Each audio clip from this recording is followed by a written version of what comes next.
Vítajte v našom novom depe Krasňany. Po roku a pol intenzívnych modernizačných prác sme spustili ostrú prevádzku z nášho zmodernizovaného depa. Je to dôležitá významná stavba kvôli prevádzke mestskej hromadnej dopravy v Bratislave a ten dôvod je to, že bez takéhoto infraštruktúrneho zázemia by prevádzka električiek a elektrobusov v takej kvalite nebola možná. Za ministerstvo dopravy môžem povedať, že sme veľmi radi, že dnes môžeme stáť v tomto vynovenom depe. Modernizácia depa Krasňany bola kompletne financovaná z európskych fondov vo výške viac ako 61 miliónov eur. Tieto finančné prostriedky spravuje ministerstvo dopravy. Ako môžu sa občania presvedčiť, toto depo je hodné 21.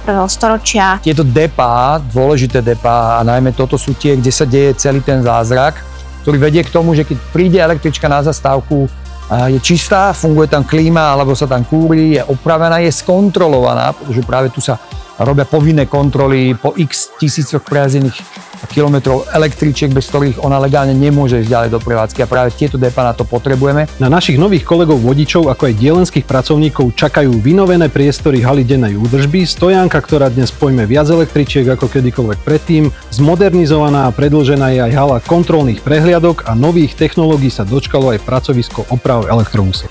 Úplnou novinkou v rámci Slovenska je systém automatického stavania vlakovej cesty, ktorý zefektívňuje a uľahčuje prácu manipulačným vodičom.